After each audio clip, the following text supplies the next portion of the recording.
Olá, mulheres! Aqui é a pastora Evelyn e nós estamos lendo o livro Eu e Minha Boca Grande, de Joyce Meyer.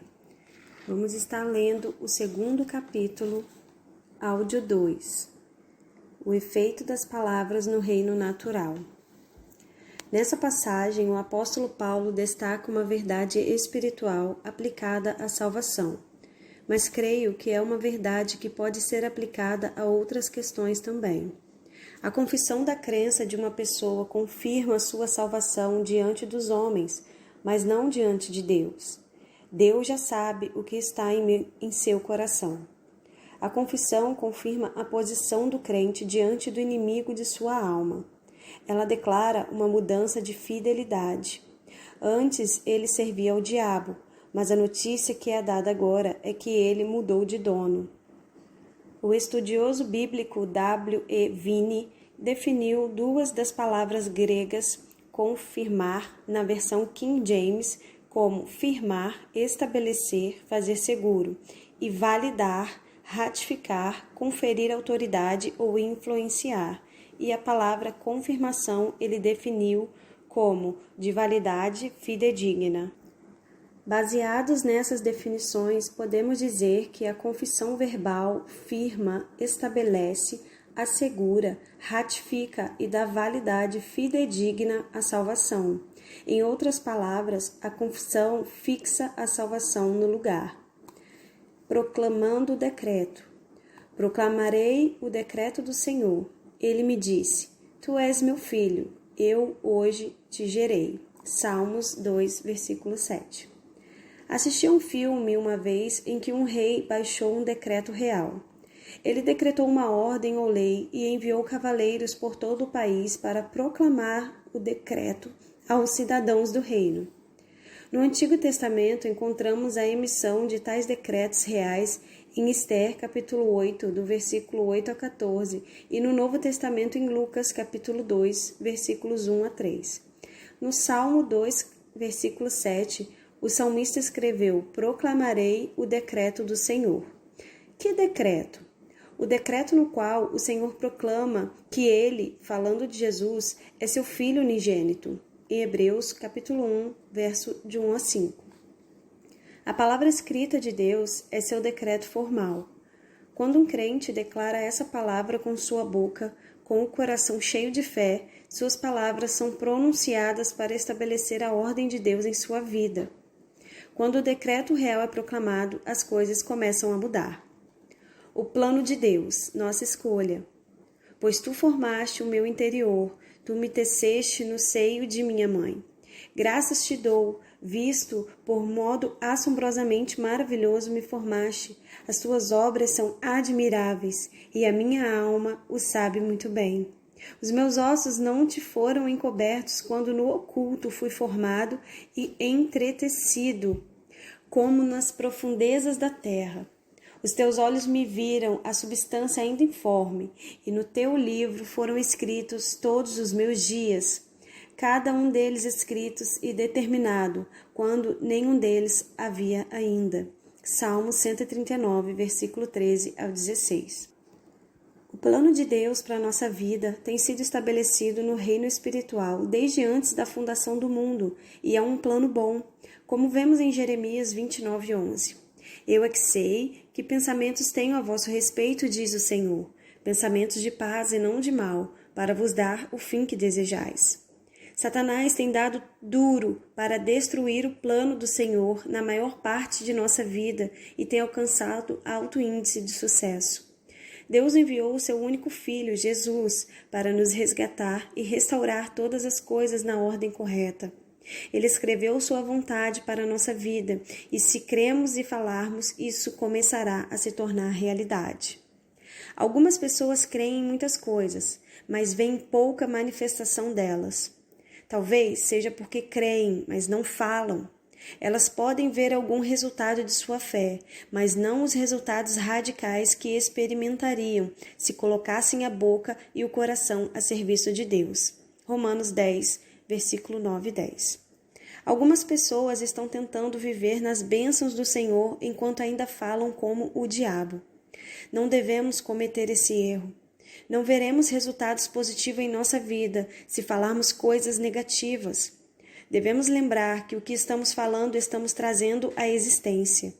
Penetramos no reino do Espírito e recebemos de acordo com as nossas palavras.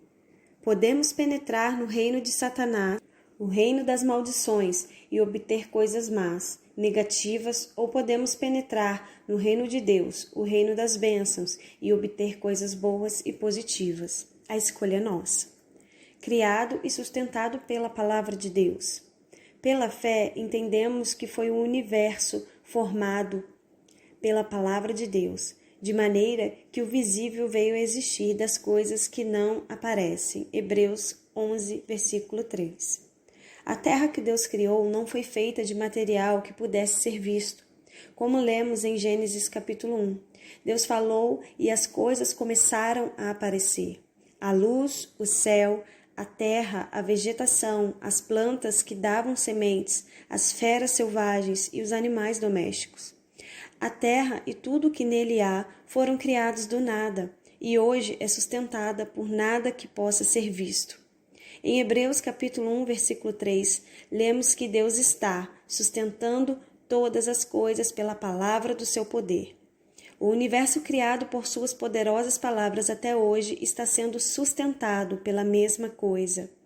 Você pode dizer, bem, é claro, Joyce, mas ele é Deus. Devemos nos lembrar sempre de que somos criados à imagem de Deus e agir como Ele. Faça o que Deus faz. Sede, pois, imitadores de Deus, como filhos amados. Efésios, capítulo 5, versículo 1. Nessa passagem, Paulo declarou que devemos imitar a Deus, seguir seu exemplo.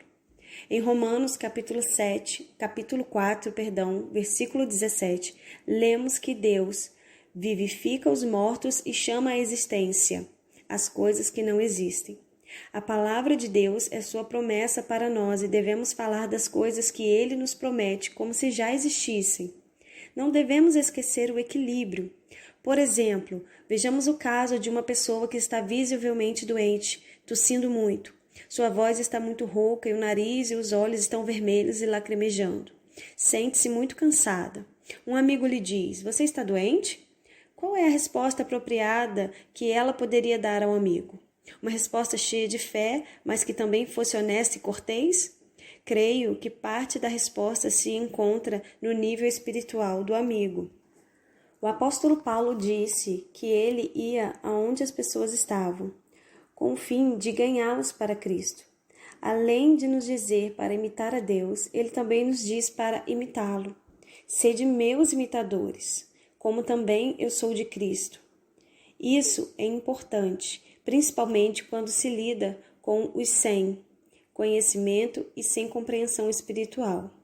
Se o amigo que pergunta pela saúde do outro não é um cristão, a resposta deverá ser diferente daquela dada a um crente. Por exemplo, se fosse eu a pessoa doente e me perguntasse sobre minha saúde, diria apenas, não me sinto muito bem, mas dias melhores virão. Ou poderia dizer, meu corpo está sendo atacado, mas estou pedindo a Deus que me cure. Frequentemente, cristãos bem-intencionados, mas exageradamente zelosos, que não usam de bom senso, têm afastado as pessoas agindo como criaturas alienadas. Devemos nos lembrar de que nós, crentes, falamos uma língua que o mundo não compreende. Seria impróprio, por exemplo, dizer a um não crente, bem, o diabo pensa que colocou uma doença em mim, mas graças a Deus não aceito. Estou curado pelas chagas de Jesus. Esse tipo de conversa não mostra amor pela pessoa que pergunta, principalmente se sabemos que ela não tem ideia do que estamos falando. As pessoas têm usado esse tipo de linguagem comigo e, embora entenda o que queiram dizer, isso sempre me soa como uma bofetada.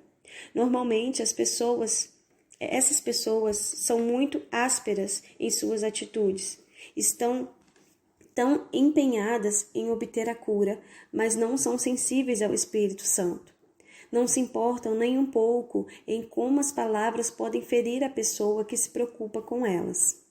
Como crentes, podemos rejeitar a doença, sem escandalizá-los com uma resposta ríspida. Muitas pessoas pensam que estão em um elevado nível espiritual, mas estranhamente não mostram nenhum fruto do Espírito, principalmente o fruto do amor, o caminho sobremodo excelente, que o apóstolo Paulo diz que não se exaspera, não se ressente do mal. 1 Coríntios 13, 5. Uma vez que a fé se manifesta em amor, de acordo com Gálatas capítulo 5, verso 6, duvido que a minha fé funcionaria e eu seria curada se fosse áspera com os outros. As pessoas não pretendem ser grosseiras, só estão inseguras porque pensam que se admitirem que estão doentes, estarão fazendo uma confissão negativa. Se realmente estão doentes, e isso é óbvio para todo mundo, por que negar? Jesus é quem nos cura, e a verdade é mais poderosa do que o fato. Eu estava numa terrível confusão por ter sido abusada durante minha vida inteira, mas fui curada pelo poder da Palavra de Deus e pelo Espírito Santo. Não tive de negar onde estive para chegar onde estou. Precisei encontrar uma maneira mais positiva de falar e permitir que minha fala fosse cheia de esperança em vez de desesperança, fé em vez de dúvida. Como imitadores de Deus, devemos fazer o que Ele faz. Chama à existência as coisas que não existem. Romanos capítulo 4, 17. E podemos fazê-lo sem ofender as pessoas que ainda não entendem. Podemos proclamar o decreto em particular e quando alguém perguntar, podemos responder com palavras positivas e não deixar a outra pessoa pensando que os cristãos são de outro planeta e que tudo em que creem é estranho. Pessoas não espirituais têm de ser ensinadas, e nós também. O apóstolo Paulo compreendia esse fato. É o que quis dizer quando escreveu para a igreja em Corinto. Ora, o homem natural não aceita as coisas do Espírito de Deus, porque eles são loucura, e não pode entendê-las, porque elas se discernem espiritualmente. 1 Coríntios capítulo 2, versículo 14. Em uma passagem posterior, Paulo escreveu aos Colossenses: Portai-vos com sabedoria para com os que são de fora. A vossa palavra seja sempre agradável, temperada, com sal, para saberdes como deveis responder a cada um. Colossenses capítulo 4, 5 e 6. Em outras palavras, Paulo está dizendo aos crentes do seu tempo e a nós: tenham cuidado em como falam aqueles que não estão no seu nível espiritual. Usem de sabedoria e bom senso. Sejam guiados pelo Espírito Santo.